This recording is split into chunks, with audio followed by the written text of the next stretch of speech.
Finally MCC counselling 2024 session के लिए registration start हो गए हैं। इस वीडियो में मैं आपको स्टेप बाय स्टेप बताऊंगी कि कैसे आपको एमसीसी काउंसलिंग की रजिस्ट्रेशन करनी है, कौन सी गलतियां आपको नहीं करनी।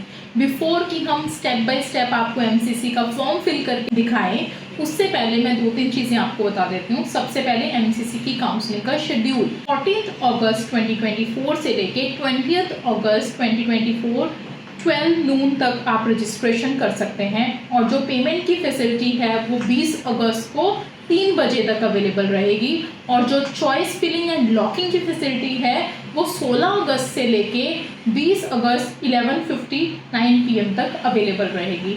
तो आपको इसी टाइम पीरियड के बीच में सारा प्रोसेस कर लेना है। दूसरा एक कॉमन क्वेश्चन है जो स्टूडेंट्स एंड पेरेंट्स पूछते हैं कि अगर हमें किसी स्टेट के प्राइवेट मेडिकल कॉलेज में एडमिशन लेना है, फॉर एग्जांपल आपको यूपी के प्राइवेट मेडिकल कॉलेज में एडमिशन लेना है या फिर यूपी के गवर्नमेंट कॉलेज में 85% में लेना है, क्या एमसीसी की काउंसलिंग रजिस्ट्रेशन मैंडेटरी है? क्या ऑल इंडिया की रजिस्ट्रेशन करनी ही करनी है?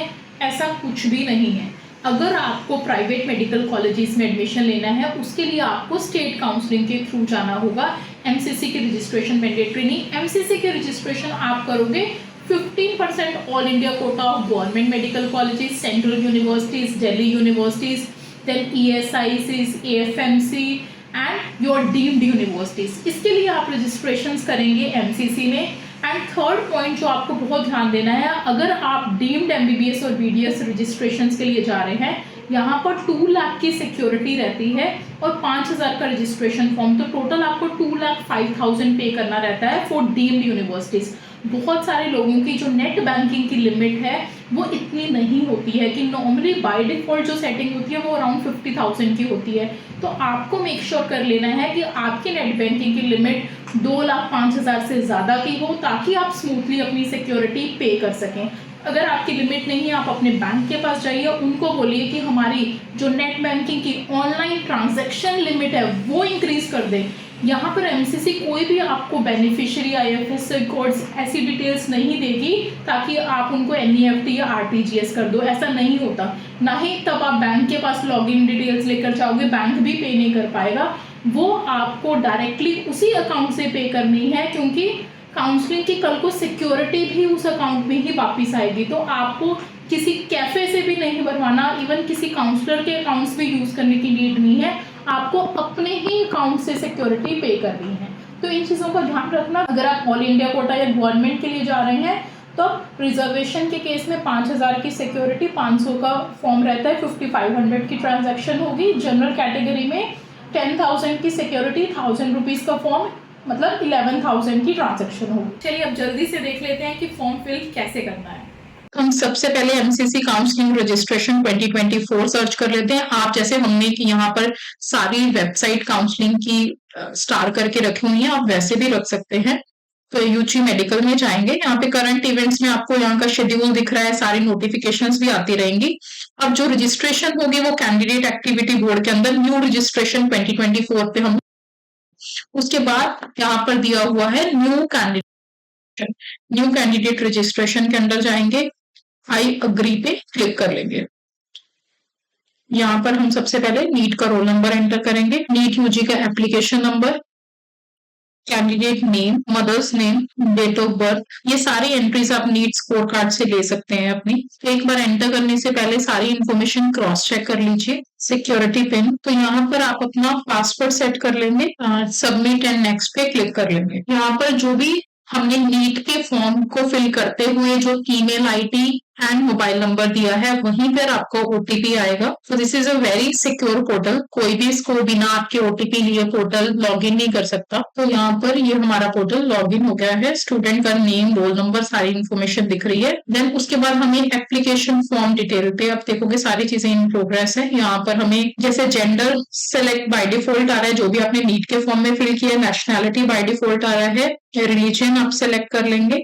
एंड यहाँ पर आपने अगर फॉर्म को OBC में फिल किया है तो आपके पास 2 ऑप्शन है, या तो आप OBC में ही कंटिन्यू कर सकती हैं अगर आपके पास प्रॉपर सर्टिफिकेट है, या फिर आप जनरल में भी फॉर्म फिल कर सकते हैं अगर आपके पास सर्टिफिकेट रेडी नहीं है। तो अगर किसी के कोई पर्सन डिसेबल है तो वो यहाँ पे येस और नो कर सकते हैं। अगर आप AFMC के लिए अप्लाई करना चाहते हैं तो इसको यस और नो कर सकते हैं। तो सेव एंड नेक्स्ट करेंगे। इसके बाद हम लोग अपनी क्लास 12th की डिटेल्स को एंटर करेंगे। यहाँ पर अगर किसी ने अपनी 12th जामिया मिलिया इस्लामिया से किया तो फर्स्ट टैब होगा। एनसीटी ऑफ दिल्ली का मतलब है कि 11th 12th आपने दिल्ली से किए है तो आप एनसीटी ऑफ दिल्ली में आओगे।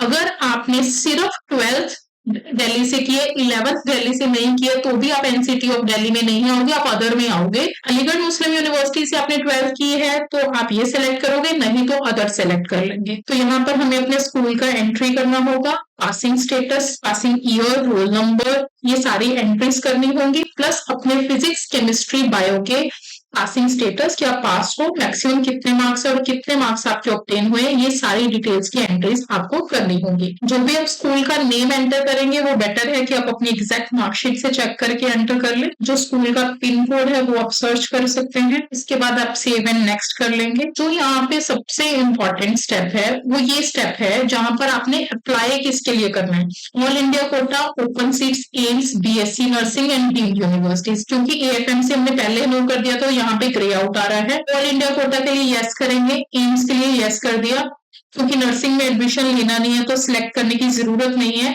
और जो बच्चा डीम्ड यूनिवर्सिटीज के एडमिशन के लिए देख रहा है वहां पे डीम्ड यूनिवर्सिटीज पे यस आएगा। अगर आप सिर्फ गवर्नमेंट कॉलेजेस के लिए देख रहे हैं तो यहाँ पर डीम्ड यूनिवर्सिटी सेलेक्ट नहीं करनी है आपको।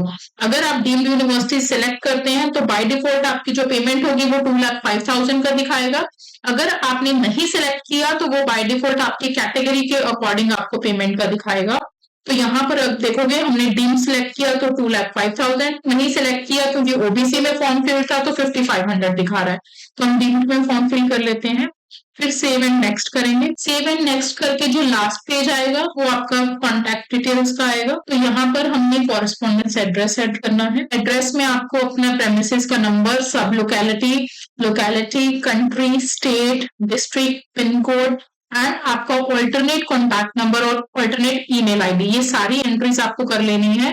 फिर अगर आपका परमानेंट और कॉरेस्पॉन्डेंस एड्रेस सेम है तो आप सेम पे टिक कर दोगे, अदरवाइज आप दोनों की जो एंट्रीज है वो डिफरेंट भी एंटर कर सकते हैं। अब हमने सारी एंट्रीज फिल कर ली है, अब हम सेव एंड नेक्स्ट पे क्लिक करेंगे। सो यहाँ पर अगर आप देखोगे पूरे फॉर्म का आपका प्रीव्यू आ जाएगा, मतलब आपकी सारी डिटेल्स आ जाएंगी।